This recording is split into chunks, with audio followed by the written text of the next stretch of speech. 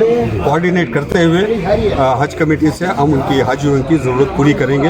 اور جیسا کہ ہمارے بابو سیٹھ نے ابھی بتایا کہ حاجیوں کا پیمنٹ کے سلسلے سے کچھ پرابلم ہو رہا ہے, تو اس سلسلے سے بھی ہم نے بنگلور میں بات کی ہے. کل تو 30 تاریخ تھی, لاسٹ ڈیٹ ہو چکی ہے. اس کے لیے کوئی راستہ نکال کر جو حاجی کا پیسے نہیں بنے ان کے لیے کوئی ایک راستہ نکالیں. شکریہ.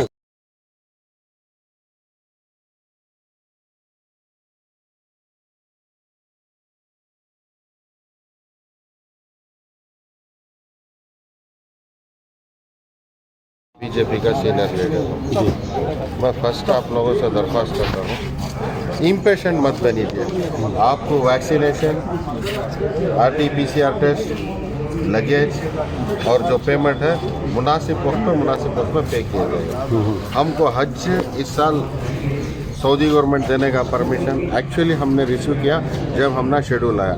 ہمیں شیڈول 28 7 بجے آیا شیڈول. اور دوسری بات ہے میسور میں کیوں ڈیلے ہوا, ڈیلے نے میسور میں جس ڈیٹ 20 پر 6 تاریخ کو طے کیا تھا, یہاں پر کچھ کنڈیشن رکھے تھے, ویکسین دیے تو ہمیں کرتے ہو. اس کے بعد آپ یہاں میسور سے بھی 2-3 حضرات ہم نے اپروچ کیا, ہمارے الیاس بی جے پی کے سینئر انہوں بھی اپروچ کیے تھے ہم کرتے, مگر 20 پر 2 سال سے لگاتار چل رہے تھے, ان کو دینے کا موقع تھا. اور امپیشنٹ مت ہو جائے. 100% جو حاجی خرے میں اٹھے اور جو جانا چاہ رہے ہیں, جو پیمنٹ کریں, ان کو پوری طرح سے سہولت کر کے لاسٹ فلائٹ تک کو ان کو اکاموڈیٹ کریں گے. 2019 کے اول جتنا بھی حج ہوتا تھا اس کی پوری کاروائی 2 مہینے پہلے ختم ہو جاتی تھی, رمضان سے پہلے ختم ہو جاتی تھی. اس وقت رمضان کے بعد شروع ہوئی, جنوری سے شروع ہوتی تھی اور رمضان میں. اس وقت جو بھی کرائے خرا کہاں پہ اٹھا, بامبے میں اٹھا. خرا یوزولی کرناٹکا بنگلور میں اٹھتا تھا. خرا 20 پر 9ویں روزے کو خرا اٹھا اور اس کے بعد پیمنٹ کا سلسلہ چلا. اور دوسری بات کیا ہے, کرناٹکا میں 2750 پر 2 حاجیوں میں 900 حاجی نے پیمنٹ نہیں کیا ہے. ہندوستان میں دوسرے نمبر پر کرناٹکا, پہلا مہاراشٹر ہے جہاں 1350 پر 2 حاجی نے پیمنٹ نہیں کیا. دوسرے نمبر پر کرناٹکا. اس کی وجہ ہم کو پتہ نہیں ہے کیوں کرناٹکا میں اتنے حاجی نہیں بنے ہیں, اس لیے آ کے وہ کوٹا بھی ختم کر رہے ہیں. اور لگاتار اس وقت جو ہماری سرکار سرکار بی جے پی پر ہے, ہم کو ایک ہی انسٹرکشن دیا ہے, نان پولیٹیکل حج کیمپ چلانا چاہیے, کسی پولیٹیکل کا بالکل. اور آ کے ٹریننگ کا جو سلسلہ ہم اٹھایا, ٹریننگ کا کیا ہے, پہلے جس جگہ انفلوئنس ہوتا تھا وہاں ٹریننگ ہوتی تھی. اس وقت رائٹ فرام چامراجا نگر سے بیدر سے ہر ضلع میں ٹریننگ کا اہتمام کیا. کوئی ضلع اس سے محروم نہیں ہونا کرتا. اور مرسی لیسلی ایک صحیح دشا میں ہم اسٹیپ اٹھا رہے ہیں. انشاءاللہ اتنی امید رکھیے کوئی حاجی کسی وجہ سے یہاں پہ نہیں رہے گا وہ سعودی میں. یہ دس از ہمارے گورنمنٹ سے طرح یہ خواہ مخواہ آ کے امپیشنٹ ہونے کی ضرورت. شکریہ.